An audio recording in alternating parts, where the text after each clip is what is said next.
बातमी आहे छत्रपती संभाजीनगरमधून। छत्रपती संभाजीनगर शहरात आजपासून पुन्हा एकदा अतिक्रमण पाडायला सुरुवात होणार आहे।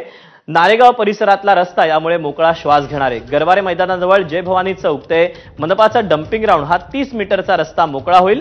कारवाईच्या वेळेला 20 जेसीबी, 10 पोकलेन, 15 टिपर, 2 रुग्णवाहिका, 2 कोंडवाडे, 2 फायर ब्रिगेड वाहनं, 200 पोलीस कर्मचारी आणि 350 महानगरपालिकेचे कर्मचारी असा फौजफाटा तैनात असणार आहे। याबद्दलचे अपडेट जाणून घ्या तर कृष्णा केंडे आपल्या सोबत आहे। कृष्णा, पुन्हा एकदा अनधिकृत बांधकामांवर अतिक्रमणावर कारवाई होताना पाहायला मिळणार आहे संभाजीनगरात। निश्चित आहे की छत्रपती संभाजीनगर शहरातल्या नारेगाव परिसरामध्ये आजपासून ही पाडापाडी सुरू होते।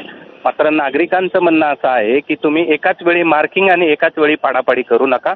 आम्हाला मार्किंग करून द्या, आम्हाला काही वेळ द्या, आम्ही जे अनधिकृत बांधकाम असेल किंवा जे मार्किंगच्या आतमध्ये येईल ते आम्ही काढून घेऊ।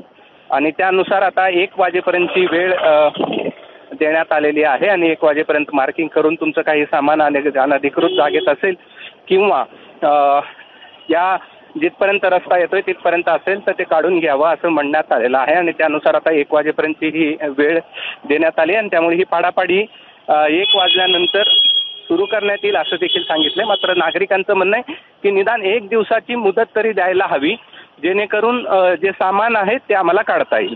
दीपक कृष्णा, त्यामुळे स्वाभाविकच प्रत्यक्ष कारवाईला सुरुवात झाल्यानंतर काय पुढे होतंय पाहणं महत्त्वाचं असेल। अपडेट घेत राहू। तुर्तास धन्यवाद दिलेल्या माहितीसाठी।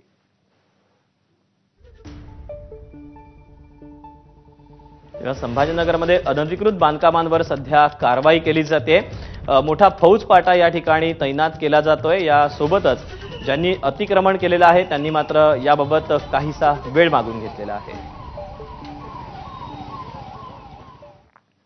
बातमी मुंबईतील कबूतरखाना बंद केल्याचे घातक